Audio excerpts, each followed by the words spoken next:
I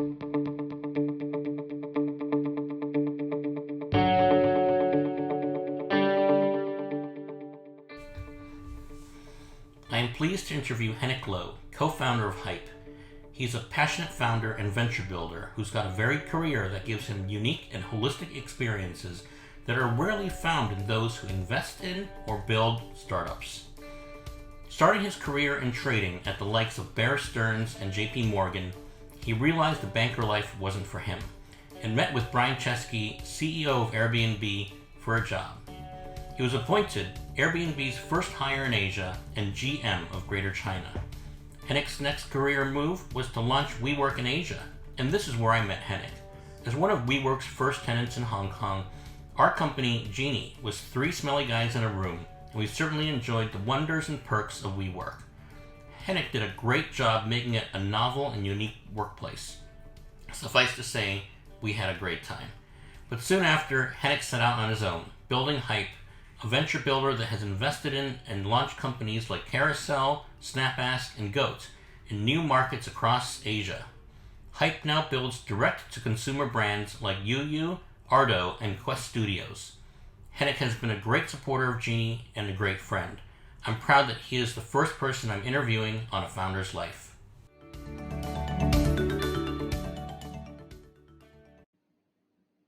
Hi everyone, thanks for tuning in on the show. Today we've got a phenomenal guest for you, Henek Lo. Henek Lo is the founder of Hype, a venture builder and investor of startups around Asia. He's also the builder of brands like YuYu, Arto, and Quest. If you want to learn more about his businesses, please visit hypeasia.co. Henek, welcome to the show. Thanks for having me, Vic. Good to be on. Thanks. We've known each other a few years now. I first met you when I was a tenant at WeWork, and you were the head of WeWork in Asia. Before that, you were the head of Airbnb in China. I'd love to know a little bit about your background and how you took those strengths and moved that into building your own business. Yeah. Thanks for that. Yeah, I remember those days, 2016, WeWork in Causeway Bay is like fun time. So I definitely have a lot of fond memories from those days. Look, I mean, just a bit more background for myself. We're both from Hong Kong. We're entrepreneurs here, and I always like to say that I almost reverse entrepreneurship a little bit, where I just started with a lot of these large tech companies that had a lot of product market fit, was able to raise a lot of funding, and like worked with them first, and kind of worked backwards to see how like all different stages work, right? How you act in Series A all the way to like late stage venture company. So having that skill and having that experience kind of helped me a lot in terms of like how I want to shape my own. And I think first and foremost is I didn't want to just be a pure investor or venture capitalist. I just really wanted to stay involved in building. And really, my main experience to offer is really getting a lot of tech companies into Asia. So at Hype Asia, the first 2 years, the first 3 years, I really focus a lot on working with companies around the region that wanted to expand their business into China, into Southeast Asia, Korea, Japan. And that's what's very valuable to a lot of startups, especially not from the region, but also startups are from US, Europe, and so on and so forth. And I worked a lot with those companies, specifically on helping them get into a new markets. So for example, Carousel, we launched them in Hong Kong, build, operated, and then scaled the team out here. Goat, a sneaker reselling platform, took them into China, helped them build and scale and hire a team and all that stuff. And that was like the basis of my business. So I think, but from day one of Hype, it was always, me and my co-founder, Martin's dream to be able to build a house of ventures and a house of different companies under one roof. And the reason for that is we see a lot of startups are funded by investors every day. However, I think there's a lot of investors will help these startups in a very different degree, right? Some will just be like connecting people, getting them partnerships, BD, pointing them into the right hiring candidates as an example. But for us, we wanted to go a lot more hands-on, like how do you structure the company? How do you build the culture? What is the business model? All those things we wanted to add to a portfolio of them. And I would say last thing is, COVID was a big catalyst to this, right? When we first started thinking about building our own brands, which is like mid 2020, was actually when COVID hit the hardest. And then so we moved quickly into this as well because at that time, the world was kind of in a standstill. Nobody was doing much. Everybody was kind of just waiting and seeing in the market, and we took that as a clue to actually launch our own company. So the ones that you mentioned, UU, Ardo, and Quest, is something that we started, mid of 2021, and started building, and that's how I got here, man. That's amazing. I mean, for most founders, one of the biggest obstacles is fundraising, right? I mean, how do you, as a founder, approach fundraising, and what do you look for in an investor? And I'm asking that from a perspective of being an investor yourself. Like, how does someone find the right match? Look, I think there's many different, I guess, theses and way that people do it out there. I would say for myself specifically, and I'm mainly a seed investor or a very late stage investor. I rarely invest in the middle, and the reason for that is for seeds. I think generally I look for founders that are kind of portraying a very exciting idea, something that I can relate to. Kind of like how I first met you, Vic, right? I think Jeannie, we shared that I had a very similar idea, and then you guys actually executed it. And I was like, that was a no-brainer for me because I was already interested in that realm. I already know that that's something that I wanted to explore. So with people being dedicated and someone as passionate as you and Ray, that made it quite seamless for me to want to get involved. Second, on late stage is mainly because I think these are typically companies that are pre-IPO, that are ready to go. But I think getting access to these companies is the harder part to it. But because of my network of a lot of entrepreneurs and people in the space, I'm able to get access to some of these deals. So that's the way that I think about it for myself. As for companies, I think it really depends on the stage that you're at. So, if you're a seed investor, sorry, if you're in your seed stage, and you get investors to be like, hey, you guys are typically too early for me. I can't get in right now. Get more traction first and then get in. I'll say to the entrepreneur, probably shouldn't waste your time with those kind of conversations because the investor already made it very clear what their thesis is, what is the stage they want to get in. So also be just tuned into that, right? Know what stage you should look for, what type of investors, and what is the reason for involving those investors. A second way to think about it is that an investor is very knowledgeable in your space, either from their personal background or they have built something similar, and they can really have a lot of value to give. And I would say for earlier stage, like I would say seed A, B, really look for investors that want to help because they can help. They either have the time to help, they either have the resources to help, or they have been through their own path, and they can teach you a lot of things and really handhold you. When you get to mid stage, you're really looking for VCs that can help you scale, right? Because at that point, funding is the main thing that you want to conquer. And so, can these good names get you more access to other fundings because they can validate your business model? Lastly, I think for late stage guys is really just like, okay, then I think either an exit is imminent, a liquidity event of some sort is imminent. Getting different types of investors that will do well in the public market, as an example, will also get you there. But I think that what I said is probably the more technical parts of like finding fundraising. But at the end of the day, as an entrepreneur, I just think you just need to get along with your investor very well. Like, you just need to be able to speak to them. You need to be able to candidly share good things and bad things. I think usually a big flag for me is when you share bad things or frictions. And there's like a lot of questions that come, and these questions sometimes could not be is not aligned to what you're doing. Like they're freaking out sooner than you are, in a way. But to me, entrepreneurship is about conquering hard problems, right? So if you have no problems in your business model, why would you need to go fundraise in the first place? Again, so it's really kind of getting yourself attuned to. Can you get along with that investor, and can you be yourself in their investor? Because ultimately they're investing in you, in your business and whatnot. So, that's maybe a short version of how I think about it. Yeah. Yeah, and that makes so much sense. I mean, like the entrepreneur investing in you is a message that resounds with me, and it resounds a lot when it comes to building the business as well. I mean, translating your personal values, your vision and experience and expectations into a functioning business takes a lot of time. Yeah. It takes a lot of effort and Yeah. expertise, right? Yeah. How important is a company's culture, and how do you establish it?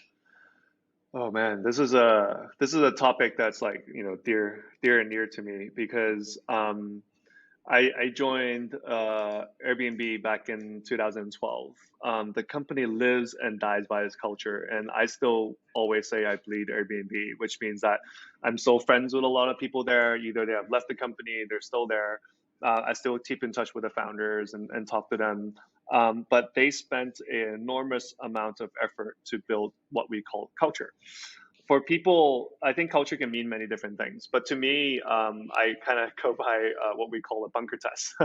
If you can stay in a bunker with somebody for like 7 days, right? And you come out and you two are still friends because you talked about everything cut off from the rest of the world. That generally is a good sign because, again, like my point just now, being able to, be candid, close to your investors, be able to talk to your co-founders or your colleagues on a more personal level because you actually um, have similar traits and similar personality is very important because I think what culture means to me is when everything is good and going. Culture seems like a moot point because everything is like all roses and everything is great. But when you know I want to say a different word, but when something hits the fan, like When what shit do you? hits the fan. Thank you. I can curse on this. If shit hits the fan, that's when you really test what that person is about. Like, how do they react to certain things? Are they with you in bad times, just as they are in good times? And so, your question in terms of like how do you roll it into a company, I would say uh, two lines of thought here. Some people are just more outgoing and extroverted than others. Believe it or not, I'm actually an introvert. So when in my early days of my startup career, it was harder for me to learn how to recruit because I was not as good as, being in a corporate before my startup life. Maybe have dulled me a little bit, and made it harder for me to express myself and like be more human in conversations. I gradually learned that more and more. But one obvious one is like if you're a founder like that, try to find a co-founder that's your opposite, right? That can complement you. That is a people person that will look through many things, go over the bare minimum to get to know somebody, right? I think that's first. Second is I think every company should have some form of culture or core value that they can define, and I don't think there's any need to write essays on it, but I think there should be a few core values or principles that you want everybody to carry. And one of the companies I worked with before, at every performance review, in addition to all the other work stuff, they actually have core values as part of the review. Then you can actually see whether or not those people exhibited those kind of values, and that will tell you how well you actually hired. Because if everybody ranked quite high on those things, you're hiring very consistently. Lastly, I think just really think about what environment you want to surround yourself with, right? I mean, for myself, is I'm excited to come to work every day because I think kudos to our recruiter. She hired a very good team that gives me that energy every day. I mean, you know this in Hong Kong, we went through a couple of tough years. And I think being positive and optimistic right now is like most important thing ever. And unfortunately, in these type of markets, there's also downturns, right? Things don't work out as good as you might plan. And I've seen my team come through with many amazing kind of values and culture during this time that uplifts me as well when I come into the office. And I think that to me is what culture means. That makes a lot of sense. And Yeah, and having a good attitude, staying positive, these are such important things for founders. You have to lead by yeah, example. yeah. Aside from those things, like what would you say are the skills and qualities that a good entrepreneur has? Ooh. There's many. I'll try to say three. I think three is always the magic number. I think the first one for me uh, is to be a pathological optimist. I think this is the hardest one, but also most required. Unfortunately, if you're an entrepreneur and you're trying to solve a big problem, a meaningful problem, whatever problem that you've picked, I guarantee you is probably hard. If it's not hard, someone else has probably done it. So if, just like why many people out there don't end up executing on an idea is because they always find reasons of why not to do it. And it's not because I'm having this conversation with you, Vic, but I've told you this before. I think you actually have this trait. I think you're able to be an optimist, and think about the opportunity versus what will drag you down. And I think that's important because you know what? Pivoting is a big part of what we do in the startup life. If one thing doesn't work, you go to another, you go to another. And look, these things kind of tire you down, man. Like, if you don't have that mentality to be positive, I think, even the best of the entrepreneurs and the best companies that we see today won't even exist. So I think this is the number one thing is like, how do you be positive even when all odds are against you? Because that tests how, attached you are to your idea and how persistent you are to solving it. Right? I think that is definitely one. Second, could be a little bit counterintuitive. I think a good founder, a good entrepreneur needs to admit when they're wrong, when they are not doing something right, or they committed to finding out something, but they realize that, hey, why am I going 200 miles an hour into that wall versus you can actually easily avoid that wall by doing something else. And I think that is a really important trait because translate on the other side is whether or not you're listening, right, to people around you. Are they telling, or are you just blind to not listening? I think there's a fine line between being stubborn and a fine line in terms of not listening to other people because like certain things are not going. But I think being able to admit that you're wrong, learning from it, getting stronger from it, pivoting from it, I think it's an extremely important one. Lastly, I think maybe captures a little bit of the first two, but I think just being candid in terms of their thoughts. I think you know, uh, don't get me wrong, being candid and being mean are two different things, okay?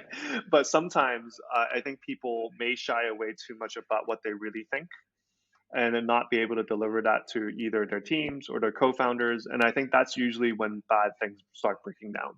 In a startup team at the very early days, let's say the first 2 years, you're in a team of sub 50 people. If you can't be candid or be transparent to this group of people, I question that there's something wrong again to that culture, right? So again, being able to be straightforward, honest. I always tell my team like I won't get offended if somebody tells me I have a dumb idea, because that makes me think twice before doing it, right? But if I really ended up executing it anyway, without listening to them, there's only two outcomes. Either I was right and they were wrong, and we have a conversation about it afterwards, or I was wrong and they were right, and we have a conversation about it afterwards. But either of which I think shows that you have a good enough relationship with your team to be able to surface these things and address these things and then solve these things. Yeah. So I come to those three. Yeah, those are great. Those are great points. I mean, just to sum it all up, like, what advice would you give someone who's trying to be an entrepreneur? Someone who is coming from zero, someone who's trying to start something new. What would be the number one thing Hmm. that you would tell them before starting out? Yeah. I had I met a really good investor recently, who unfortunately I can't mention his name. However, I hope he hears this and I can give him credit. But he asked me, how well do I know myself? um, when I heard that, I didn't really understood it 100%. And like, after digesting it for a couple of weeks, I started to understand the power of this question, where if you want to get something started for the spur of the moment, oh man, and you're an entrepreneur, you're in for a surprise because it's likely going to be a grind. It's likely going to take a very long time. Not everything is going to be on the up and up all the time. You're going to have shitty days. You're going to have days that is going to beat you down. And I think that question basically asks, how well do you think you would treat situations, or how well do you know you can handle situations when it actually happens to you, right? Which means that if you're, as an example, someone that has a very low tolerance for running into a wall or things not working, I might say entrepreneurship may not be, or at least the first 2 years of a startup life may not be the most suitable for that particular person, because during that time, that's going to be a lot of mistakes. So, second is really thinking about how well you thought through an idea, right? Again, just having a spark of an idea is great. The first 15 minutes you talk about something, you can be super passionate, right? One example I can give is Brian Chesky from Airbnb, right? I think it was on the fourth year or fifth year that he actually started getting traction to his company. And there's a very famous quote where he launched Airbnb or Air Bed and Breakfast 3 times right? At the very beginning, because the first 2 times nobody noticed him, right? So he launched it 3 times. And I think that speaks to a lot about his energy and like his commitment to his business. Because look, from starting it all the way till they IPO'd in 2020, it was a 12, 13-year process. And he's still the CEO of the company. So it's not like he got to IPO, there's a magic finish line and he was done. He's still running his company. But I think that really speaks to how well he probably knew himself in terms of being persistent and being consistent in solving the problem. So yeah, how well do you know yourself? I think is a very powerful question. No. Yeah, I mean that's super important, and I guess to look at it from another angle, for you yourself, Mm, knowing what you know now, mm. what would you have done differently when you were first starting out? Yeah. Um, I was a trained engineer, so I always say that hindsight is 2020 because you can always do that. So my first answer is actually I wouldn't change anything because um, I think how I arrived at where I am right now is a sequence of all those things that have happened in my life, right? Different hardships, things that worked well, things that didn't work well. It kind of got me to where we are. But actually, I thought about it a little bit deeper. And I think the only thing I really would change myself is I will probably get into the startup game a little bit earlier. Um, I you know, we came out of school very similar times, and I think at the time, I must say, venture capital wasn't as cool as it is now, right? Whereas back then it was more like go get a job, go get into a big four, big whatever, right? And you learn, and you get to a stage where you can make enough to solve problems, right? Or like do something on your own. But I wish someone had told me like the difference of experience of a corporate life, a startup life, broke it down for me, and I would arguably have started my startup career a little bit earlier, because there's once I got into it and meet a lot more entrepreneurs in this space, I just think it's a much more positive. Um, uh, People look at the upside here, right? It's like always, how do I build more? Versus, I think a lot of established company often looks at the downside of things. How do I manage to not lose so much, right? Or if it's good, how do we reap the most out of it? Like, I don't think that is a good way to think about every single problem in life, right? I think there is definitely a lot more information now to get people excited about startups. Even like podcasts like these, information that you can look up now to read. I think it was a little bit less available back in the day for us. So I think if I think about it, I really would have thought to get into venture or get into startups a bit earlier in my career. That's a great answer. For Yeah. myself, I came out of school and I started a business really early, but it wasn't like Yeah. a startup. It was more of like a SME. Yeah. We were in the real estate business doing fix and flips and financial crisis stuff in the U.S., the real estate stuff, right? But Hmm. I'd love to hear what do you think for about the differences between like SMEs and small businesses and startups? Like, what is the expectation that people should have when Mm. starting a business? Yeah. Look, it may not be mutually exclusive, but I'll give my take on it. Is that I think startups and venture capital are often mixed into one pot, right? Is that you have a big idea, you have something that is can be explosive and it's like solving a huge issue. But in order to scale it, in order to go fast at it, we get venture capital in order to run faster, scale faster, reach that goal faster. But at the same time, again, you can go as early as just an idea, right? From an incubation of an idea, where you have nothing to show for, and you might be able to get some money, and people are betting on you as a person that can execute. So I think startup and venture capital and equity has a speed component to it, where not all economics need to make sense all the time, right? Where you can afford to, like a lot of SaaS companies out there, or a lot of, to be fair, a lot of consumer companies, even in the last 10 years, they were probably bleeding tons at the very beginning, and they can have a road to profitability over time. Some even after they listed as a public company are still not profitable, right? So I think that captures like startup, venture capital, and equity game for me.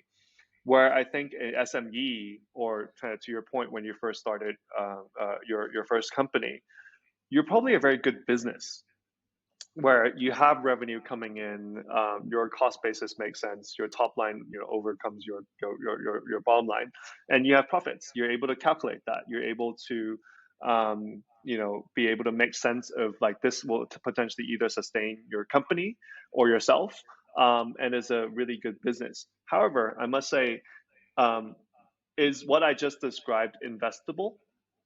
It's a question mark, right? Just because you have a good business doesn't mean that venture capitalist or investor wants to invest, because remember, venture capitalist exits from the equity. So your equity needs to be able to command a good story, a good growth, a good valuation, in order for you to go on. Where again, for the SME part, sorry, with the yeah, exactly, with the SME part, it can just be a good business, but it may not be a very attractive investable business, right? I think that I see as a clear difference between the two. And also for the SME part, you can control your growth at any time. You can grow slow, you can grow fast. Again, because without venture capital, then you have to make your money to be able to do that. And I think that talks about how good the business model actually was. But there's nothing wrong with doing one or the other. I just think it's a different game. I think it's a different path, it's a different game. So just know what your business is good for. Are they? Is it easy to fundraise or raise money on? Recently, I've heard some startups that probably didn't raise any money for the first 6-7 years of their lifetime. They just figured out a great business, but later found an angle to be investable on, or like a venture capitalist approached them and actually invested into them to equip them with even a larger war chest to do something. So there's also that example. So this is why I say it's not mutually exclusive, but it's like, what kind of path do you want to take as an entrepreneur? Yeah, that's a really good segue into a couple questions I have on financing a business. Like Mm. what kind of path do you have? What kind of path do you want for your business? One question I have is, like, aside from venture capital, how do people capitalize a business? How do people, get the initial seed funding to get off on the first foot? Um, Especially for startups, especially those who are Mm. looking to grow and scale really quickly. Yeah, yeah. I think for myself, from getting out of school all the way till now, 15 plus years now. I think the environment in Hong Kong, as an example, has already changed quite a bit. Where even if you want to get started, there are a lot of grant programs, government programs that can get you started now, incubation. I think Hong Kong still needs to adopt more, but at least we're going down the right path. So that's a very powerful way to get started.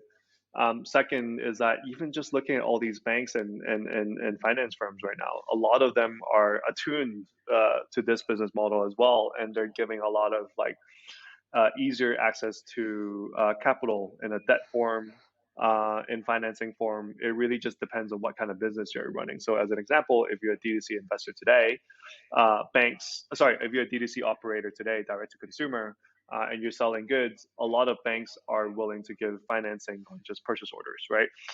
You need to purchase your next order, and that's a large chunk of your balance sheet. A lot of them have moved earlier and earlier and earlier, where but back then you have to prove like 3-4 years of solid traction before you can actually get a loan. But now I think the it's a bit risk on in the market right now, where some of these finance companies or banks are willing to start a little bit earlier. Lastly, I think it's just like the venture capital world. I think all your listeners probably know this very well. There's so many ways to access that, right? You can be in a think tank, you can be in an incubation, you can be at an accelerator, you can even just build your own product market fit and your own MVP, and then get funding that way. But I think the last 2 years specifically, I feel like that is getting a little bit more popular among startups, and also that debt givers, if you will, right? Because they realize that equity financing is not always the right way to raise money. You have dilution and all that stuff to think about, and sometimes if it's truly a cash flow problem, that could be a good way as well. But in terms of starting up your own thing from -1 to 0, let's just say, I think all that I mentioned are very good ways to get your business capitalized. Yeah. Yeah, and talking about capitalizing your business, valuation is like the key word when it comes to, Mm, equity financing. It's essential to, valuation is essential to determining how much investors will give you and for how much of the company. mm, You know, my question is like, how does a company that's, maybe 1 or 2 years in, how do they find their valuation? How do they mm. negotiate that? And, um, how do they increase their valuation so that does that make it more attractive or less attractive to No, investors? yeah. I must say this is one of those mythical conversations that there's no like dictionary kind of a definition of how to do this. Um, when I first entered the startup game, learning from a lot of like other tech companies, tech entrepreneurs, it was much harder, I must say, back in like the, like 2012, 2013 time, where you're basically getting your valuation through certain multipliers that you hear in the market, right? It's kind of finicky, right? You're just like, oh, they raised that much, like 5x over revenue. These guys raised 10x over sales. These guys raised blah, and like you're using that as a basis of an anchor to be justify a certain thing. However, I must say the multipliers or like how you justify your valuation really depends on the investor. So if you have an investor that invests in deep tech and SaaS and the multipliers of businesses, which is normally higher, they will give you a higher valuation because that is their game. If you have trying to pitch the same like play to like a consumer oriented investor, they might not be able to justify those high multipliers because they're not used to that, right? A consumer might be 2 3x at most, sometimes 4x, but I think that's purely because of what they're used to. So I think going back to my earlier answer, you have to find the right investors for the right business model. They will give you the right valuation because they're benching it all to the right players. If you're mismatching that, you're jeopardizing trying to um, convince somebody that is very hard to convince. I think that's hard. Second is maybe a little bit more of a grounded way of thinking about it.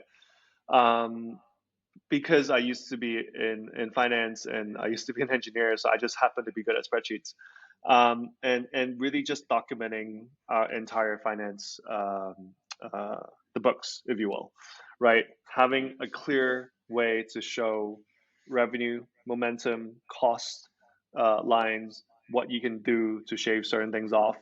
Having that basis is really important because then that gives you a sane way of dictating what your fundamental numbers should actually fetch you, right? Because that to me is a baseline. At the very least, my number is saying this, right? Again, but to be clear, if you're a C company and have no numbers, then you're just your story will dictate everything. Your question is like if you're 1 to 2 years into it, then I think you have to be able to show for somehow, right? If you're 1 or 2 years and you don't have anything to show for it, I think that's a bigger red flag than anything. So being able to do that is very important. And lastly, I think this is very hard to learn, man. But there are some people who are just better at storytelling than others, and so you have models. You always have those conversations in the market, like why did this company get valued at this, and people didn't understand it because you know what? Maybe you just didn't spend a good 20 days with that founder and didn't know what kind of vision that person has and how far they want to carry it, because I must say in the venture capitalist game that matters, right? How well you tell that story, and like how well you preach that story and like believe in that story. But I think it does come down to one thing. Generally, people who are more passionate and more dedicated to what they're doing, investors can see through that and are often more willing to give those people more help. Because, as I said, if you're funding somebody and you know in the first like downturn of events they're going to be out, then that they may not be a very good investment for long term. But if you know someone that will like just truck through it, will continue to persist and continue just or what we describe as grit, right? And just like grit through and just get it done. I think those guys usually command higher valuations as well, because people believe that this person can do it. So I think it's a various different factors from the stage that you're at, the way that you documented the fundamentals of your company, and finally the leaders of the company, the founders of the company, how they tell that story. I think all those things come into play. Yeah, so true. I mean, like the key factors like MRR growth, CAC months, payback, all that stuff is really important. But Mm, you've seen these guys tell amazing stories, and they just build the FOMO, right? I mm. mean, in the community, and Yeah, and we're seeing a lot of these, a lot more equity investors now, and a lot more, and there's not enough startups to invest in. But I'm no. wondering, do you think that's sustainable, right? Like, do you think that in the long Mm. term, the power remains with startups or investors? Hmm. Look, it's an ecosystem, and I think the key notion of that word is that one can't live without another. That's just fact of life, right? You can't start a business with no money, or you could if you're selling a skill of some sort, right? Then my thing is like, don't get venture capital, right? But if your business requires some form of capital to get to where it needs to go, I think it definitely requires both sides. So I think it's really tough to say, does it reside with the investor or the entrepreneur? Every single case I've seen, many different companies I've seen, is something different, right? There's always a different mix of how that came about. So again, my only thing to a lot of people out there looking to start their own companies is just really that question asks yourself: how well do you know yourself? How good a storyteller are you? How good are you on the fundamentals? How good do you know your business is going to do well or not do well? Do you have the numbers to justify it? All these things come into play, and then you come and put that together into the best way for you to tell that story. I think first of all, right? Um, and even in the whole world right now, right? Web 1, Web 2, Web 3. You already see Web 3 stuff changing, right? Where is no longer do you need to dilute your company down to like back in like the last 10 years is like, oh, I'm going to raise this round, I'm going to dilute 20%, I'm going to do XYZ, right? That's kind of what you talk about now. But point in case in the market right now, you maybe don't need to do that anymore. All these like tokenomics and things that are happening in the market, a lot of them doesn't actually dilute any equity, actually, right? It's a different way. It's a different way that's going. Like, look, how well that plays out, I think only time will tell. I do think that the market is changing. I think to your question about will it be a startups? Sorry, would it be with the founders or would it be with the investors? I think Web3 is a good case. Is that if you have a good project, man, like it's definitely with the creators, the people who is creating that concept, because people are using real money to buy these things, right?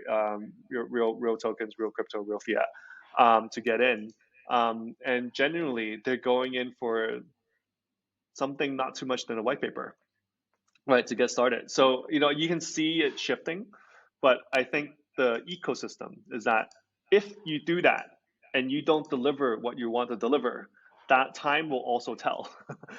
Reputation will tell. The price of your coin will tell, or the price of your equity will tell. So again, it just needs to be a real business at the end of the day. It doesn't really matter how you get to it. It just needs to be a real business. And if that business is very scalable and very sellable, that valuation will come, and I'm sure the right investors will meet the right operators as well. Yeah. Yeah, and of course, it's a lot of experimentation. And you mentioned grit earlier. Yeah. It takes a lot of willpower, a lot of effort to have that grit to get through the hard times. And what we've seen a lot is mental health starting to take center stage when it Yeah. comes to startups and founders. How important is mental health to you, and what are things that you do to take care of your mental health? Oh man, I think also a close to heart topic, especially the last 3 years of Hong Kong. I think um, the last year really has been quite a bit of tough time, especially with the most recent wave as well. Um, I think, and this is personal, right? This is my view on it. There are people out there that can ignore everything and just grind day and night, right, to achieve it. My favorite story to use, and when people told me, look, we use WhatsApp since like maybe version 1.0 of WhatsApp, right? That founder has always been talked about, because Facebook gave them like a $4 billion deal, if I remember memory serves me correct. But he also went through super hard times, and I think his family or himself were on food stamps at some point, right, to prove out a concept, to prove out his idea. But my point here is that guy knew his grit and knew what his bottom line is and what he was willing to sacrifice to get there. And lo and behold, he was successful. Very good for him and all that stuff, right? But I always ask people, can you do that? Like I'm not sure if that is the right way. So I think for everybody, they should understand their own limits. And I really don't think entrepreneurship is meant to destroy everything in your life, your relationships, your work-life balance. What's the point if you get there and you can't be healthy or can't be happy about it, right? In a way, like why be an entrepreneur if it's just going to make you depressed, right? It's not for everybody. So some people that I've seen, I think this is the most powerful kinds of entrepreneur is that they will give it all, because I think sometimes having options are a bit of a curse as well. When you have only one path and that is the only way, that is very powerful. Because like the dedication, the persistence is real, and that's the only way to do it. But look, if you have three kids to handle or you have a family to do, then I think there's something there, right? You gotta you gotta have a check-in once in a while to see where you are in your life. So I think the only way to do this really is you have to again surround yourself with a good co-founder, a good team that can tell you when they think, hey, maybe something is over the line here, or like there's something wrong with certain people's mental health on the team or something like that.